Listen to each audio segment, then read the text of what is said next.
1814. Francis Scott Key's The Star-Spangled Banner.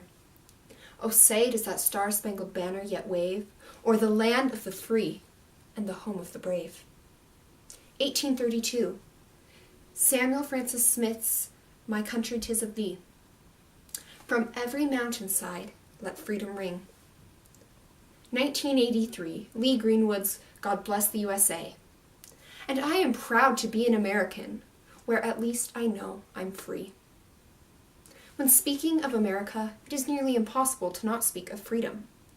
Freedom is one of America's defining characteristics. It is who we are and what we stand for. When establishing our country, our founding fathers kept in mind the ideas of the freedom of speech, religion, press, and assembly. They wanted a government that was for and of the people, and they understood that to do this, the people needed to be able to voice their thoughts and hold opinions without fear of retribution or persecution for doing so. However, this does not mean that freedom is being able to do whatever we please. Imagine if we had no laws or societal regulations. It would be madness. Laws are necessary to maintain stability.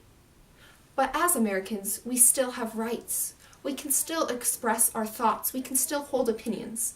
We have an entitlement to life, liberty, and property. This is freedom.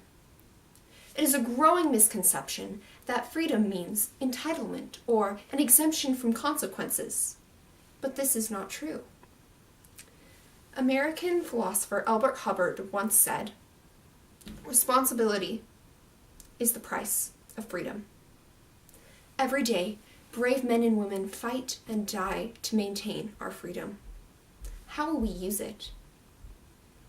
American pastor and author Peter Marshall once wrote, "May we view freedom not as the right to do as we please, but as the opportunity to do that which is right." Freedom is empowering. It allows us to do things that we thought impossible.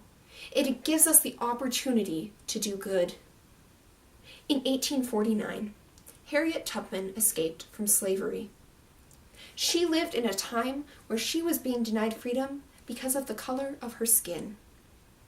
Now, as Americans, we view slavery as a horrible wrong in our history, but at that time, it was her cruel reality. She risked everything, even her life, to escape to the North, where she could get freedom.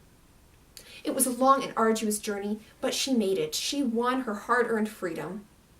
And then she did something even more remarkable.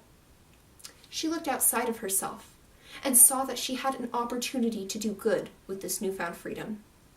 She committed to herself to help those still enslaved. She made 19 trips back to the South she had just escaped. She risked everything, her life, her newfound freedom. She was hunted and her life was in constant danger. But she was committed to do what she viewed was right. She managed to save over 300 people and escort them to safety and freedom. Harriet Tubman accomplished amazing things because she viewed her freedom as an opportunity to do good. May we look to her as an example. We too should view our freedom as an opportunity to do good. We should look outside of ourselves and find how we can use our freedom to help others. Now, not all of us will escort people from slavery. We may make the history books. Chances are we won't. But that doesn't mean we don't have an impact.